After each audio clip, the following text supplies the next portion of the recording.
I need security at room 13, please. There's someone. I've been waiting for you, Maria.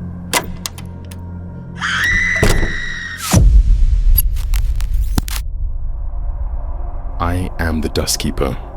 There are places where hundreds sleep each night, strangers passing through, temporary homes with temporary residents, hotels, but some rooms, some floors, they remember.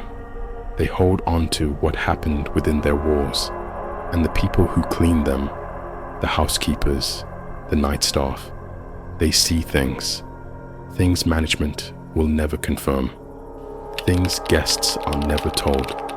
Tonight, I bring you 4 true accounts from hotel workers, people who entered rooms they wish they never had, who heard things through walls that shouldn't exist, who found items left behind that were never meant to be found.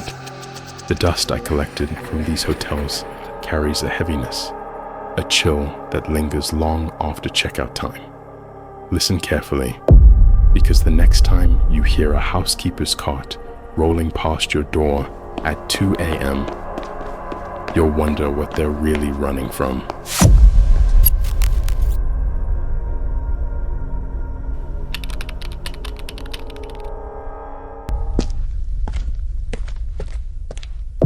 Our first story comes from a woman named Jessica Torres. She worked as a housekeeper at the Grandview Hotel in Sacramento, California for 8 years. She was known for being efficient, professional, and unshakable until October 2019. Jessica's shift started at 6 a.m. She was assigned the 3rd floor, rooms 13A through 13J. Standard rotation, nothing unusual, except room 13B had been occupied for 6 consecutive weeks by the same guest, a Mr. Raymond Holt. Cash payment each week, no credit card on file, no identification photocopied, despite hotel policy. Management told her, don't disturb 13B unless he specifically calls for service. He never called. For 6 weeks, Jessica passed that door every morning, and every morning she noticed the same thing. The Do Not Disturb sign was always perfectly centered on the handle, not crooked, not tilted, perfectly centered, and beneath the door, no light, ever, no TV sounds, no shower running, no movement, but the smell. Jessica described it as old potpourri mixed with something metallic. It seeped into the hallway. Guests complained. Management sprayed air freshener outside the door daily, but Mr. Holt paid on time, so they left him alone. On November 3rd, everything changed. Jessica arrived for her shift and noticed room 13B's door was open, just slightly, an inch at most. The Do Not Disturb sign was gone. She knocked. No answer. She called out. Silence. Hotel policy required her to check if the door was left open, so she pushed it wider. Sound, door creaking slowly. The room was dark, curtains drawn. The air conditioning was off, and the room felt warm. Too warm. Jessica flipped the light switch. Nothing happened. She used her phone flashlight. The bed was made. Military corners, perfectly tucked, like no one had slept in it. But on the nightstand, there were items arranged in a perfect circle. 12 used hotel key cards from 12 different rooms, all on the 3rd floor, all from the past 6 weeks, and in the center of the circle, a photograph. Jessica's heart stopped. It was a picture of her, pushing her cleaning cart down this very hallway, taken from behind. She grabbed the photo and ran to her supervisor. They checked the hotel records. Raymond Holt checked out that morning at 5:47 a.m., 13 minutes before Jessica's shift started. But here's what made her blood run cold. They pulled security footage. For 6 weeks, the camera outside room 13B showed the same thing every single night. At exactly 2:13 a.m., the door to 13B would open. A figure in a dark coat would step out, walk to the end of the hallway, stand there, facing the wall, completely still, for exactly 13 minutes, then return to the room. Every single night. The supervisor asked Jessica, "Did you ever work late shifts during those 6 weeks?" Jessica checked her schedule. 3 times, she'd stayed late to cover for a colleague. Each time, she'd been on the 3rd floor, restocking her cart. At exactly 2:13 a.m., she never saw anyone in the hallway, but someone saw her. The photograph was turned over to police. They investigated, but Raymond Holt was never found. The name was fake. The description was too generic. Dark coat, average height, baseball cap pulled low, and the key cards? They were checked. All 12 had been used to enter other guest rooms while the guests were sleeping. Nothing was stolen. Nothing was disturbed. They just entered and left. Jessica quit the next day. Room 13B was renovated a month later. New carpet, new furniture, new paint, but housekeepers still refused to service it alone, because sometimes, at exactly 2:13 a.m., the door still opens on its own. Before I take you deeper into the shadows, a moment of truth. If that story made your skin crawl, if you found yourself looking over your shoulder, then you need to hear what's coming next. I collect these stories from the darkest corners, real accounts, documented encounters, the things your neighbors will never tell you. Subscribe now, because the next 2 stories, they get worse. And every day I return with more dust, more whispers, more walls that should have stayed sealed. The question is, are you brave enough to keep listening? Now, let me tell you about the 4th floor that doesn't exist.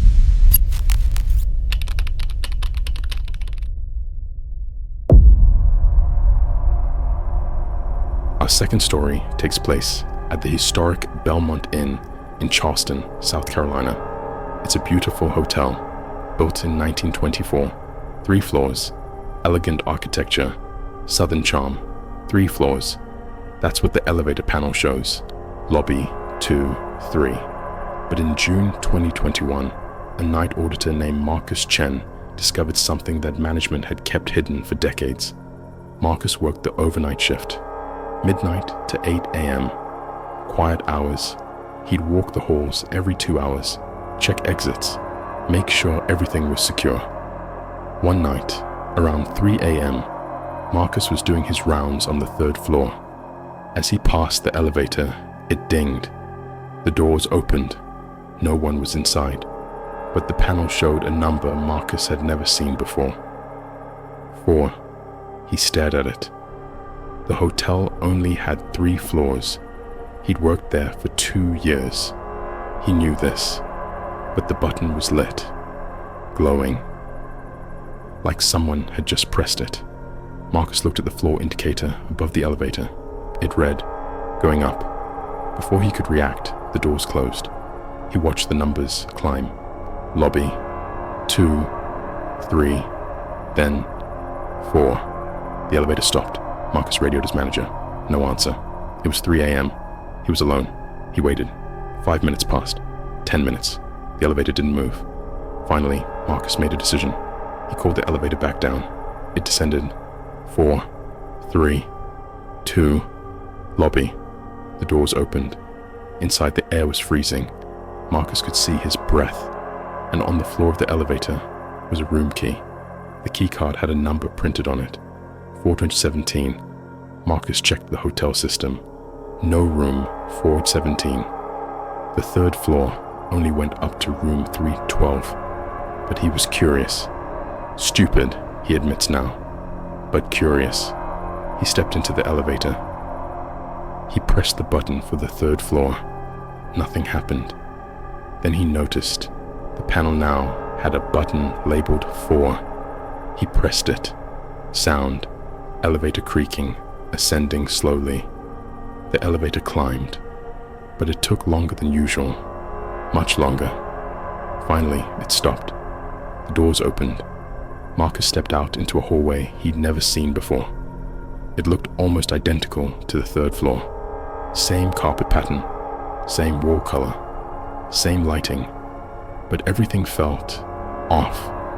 The wallpaper had a pattern he didn't recognize. The carpet was slightly more worn, and the air smelled like old cigarettes and something floral, like perfume from another era. Marcus walked slowly down the hall. Room numbers: 401, 403, 405. He reached room 417. The door was slightly ajar. He knocked. No answer. He pushed it open. The room was furnished, but not like the current hotel style. The furniture looked like it was from the 1950s. A rotary phone sat on the nightstand. The TV was one of those old, boxy sets with knobs, but the bed was made fresh, like housekeeping had just finished. On the pillow was a folded piece of paper. Marcus picked it up and unfolded it. It was a hotel invoice, dated March 14th, 1952. Guest name: Eleanor Vance. Room: 417. Checkout date: never checked out. Below that, written in faded handwriting: I'm still waiting. Marcus felt his chest tighten. He backed out of the room. As he turned to leave, he noticed something. Every door on the 4th floor had a "Do Not Disturb" sign. Every single one. He practically ran back to the elevator, pressed the button repeatedly. The doors opened immediately, like it had been waiting for him. He stepped inside and hit the lobby button. As the elevator descended, he looked at the panel. The 4 button was gone. Just lobby, 2, 3. When he reached the lobby, Marcus went straight to the archives. Old records stored in a back office. He found what he was looking for. In 1952, the Belmont Inn had 4 floors, but on March 15th, 1952, a fire broke out on the 4th floor at exactly 3:13 a.m. 12 guests died, including a woman named Eleanor Vance in room 417. Her body was never recovered from the wreckage. After the fire, the 4th floor was demolished. The hotel was rebuilt as a 3-story structure, but according to the old blueprints, the elevator shaft still goes up 4 floors. They just sealed the 4th floor entrance. Marcus quit 2 weeks later, but before he left, he checked the elevator one last time, late at night. 3 a.m. The button was there again. 4, glowing, waiting.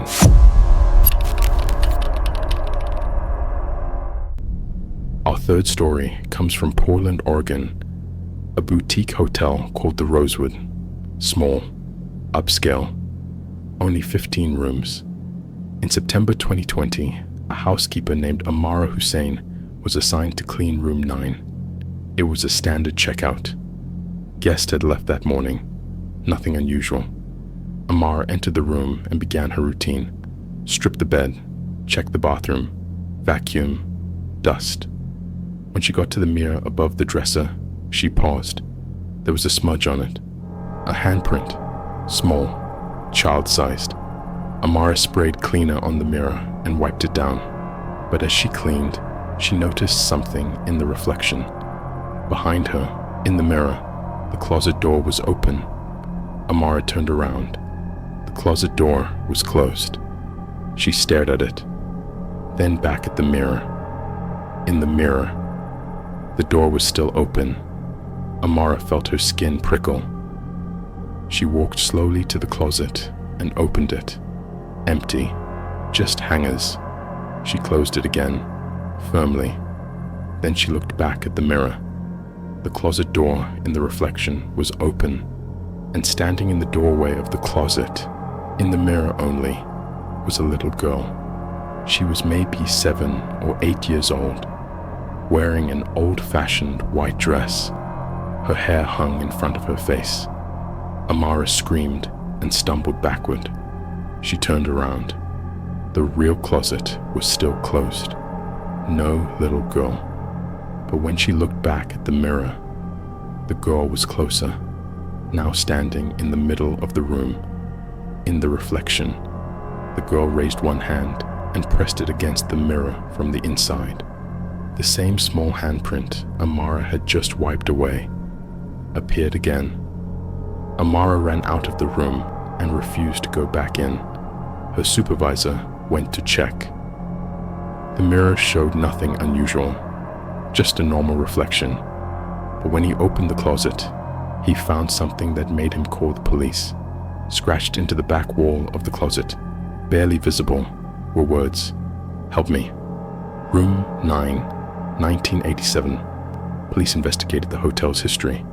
In August 1987, a family stayed in room 9.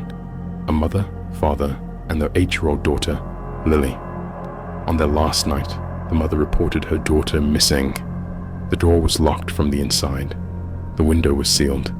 The girl had simply vanished. The case was never solved. The hotel kept operating. Room 9 was renovated multiple times over the years, but housekeepers have reported the same thing for decades. A small handprint on the mirror that reappears no matter how many times it's cleaned. And some guests, late at night, report hearing a child's voice. "I can't find my mommy." The hotel no longer rents out room 9. It's listed as under maintenance permanently. But Amara says she'll never forget what she saw in that mirror. The little girl wasn't a ghost. She was trapped.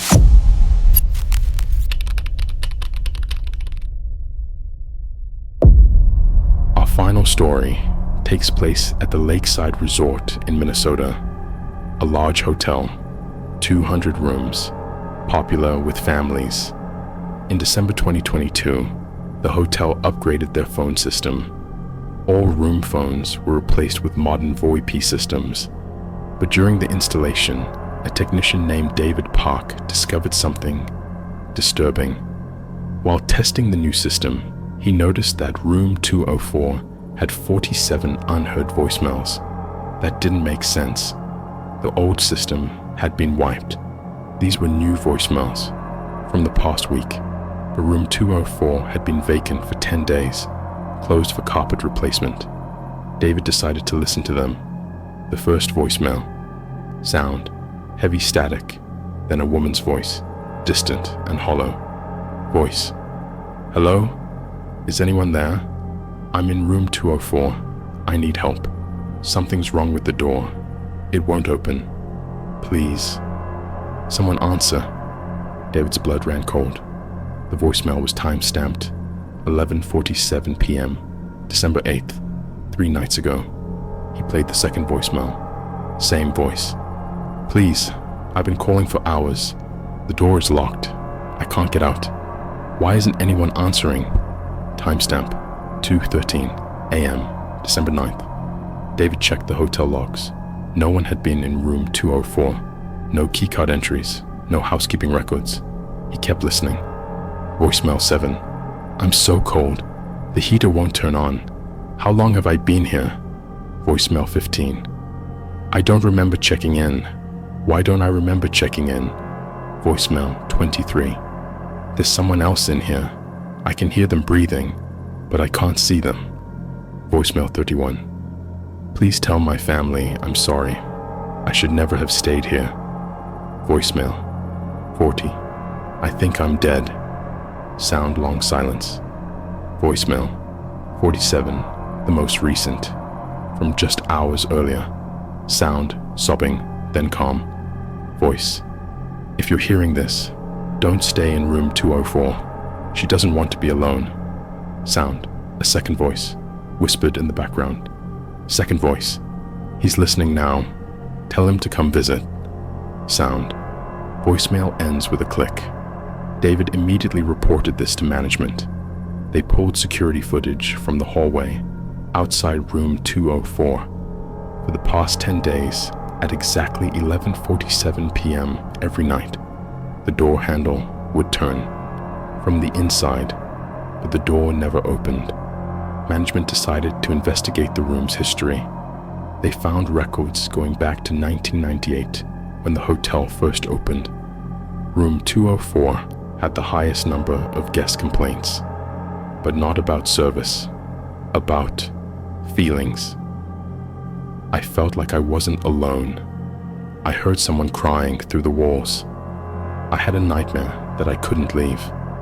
In 2003, a woman named Rebecca Lowe checked into room 204 for a business trip. She never checked out. Her body was found 3 days later.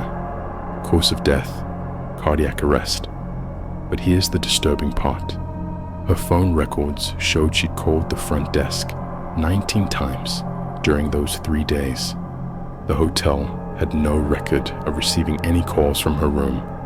After her death, guests in room 204 continued to report the same thing, the phone ringing in the middle of the night.